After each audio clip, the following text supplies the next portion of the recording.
ভাষাবোৰৰ সংৰক্ষণৰ কাৰণে কি ব্যৱস্থা আমি ল'ব পাৰোঁ, ইয়াৰ বাস্তৱ দৃষ্টিভংগী কি হ'ব, বাস্তৱিকভাৱে আমি কি পন্থা ল'ব পাৰোঁ, এই কথাবোৰ আমি আলোচনাৰ কাৰণে আমি অকণমান ব্যৱস্থা ল'ব পাৰোঁ নেকি? আজি হয়তো সেই ধৰণে আলোচনা কৰিলে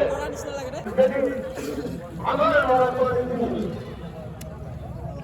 আর সত্য উন্নয়ন আনিব হিন্দি ভাষা আজি প্রতিযোগিতার ভিতর আমার রিপোর্ট আমি আমার ভাষাটোক প্রবৃত্তি থাকলে নহব হয়তো কি আমার ভাষা বিভিন্ন কর্মদক্ষতার কাজ করে আছে কিন্তু এই কথার খাব লাগিব যে সেইসকলে কিন্তু মাতৃভাষা শিক্ষা গ্রহণ করেছিল। গতিকে মাতৃভাষাত শিক্ষা দিয়া আৰু মাতৃভাষাত পৰিৱেশ কৰাটো আমাৰ কিন্তু ঘৰুৱাভাৱে দায়িত্ব আছে।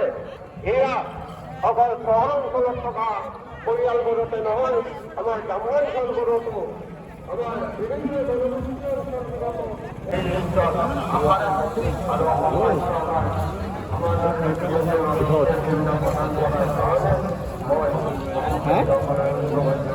মই ৰিন্তু লস্কৰ এই জাষ্ট সোমাইছোহে মেলালৈ সোমাওঁ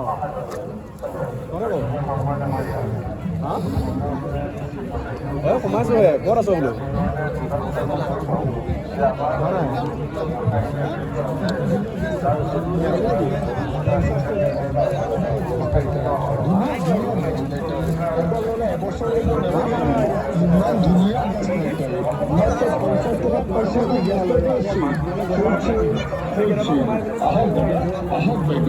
কিমান ধুনীয়া ধুনীয়া গেছ লাইটাৰ আছে।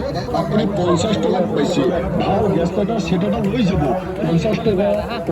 লং শৰ্ট বেবি যি বুজে লয় 50 টকা ডিজি পাব 50 টকা ডিজি 50 ডিজি মোজা 50 মাজতো লগোৱাই আহক বাইদেউ।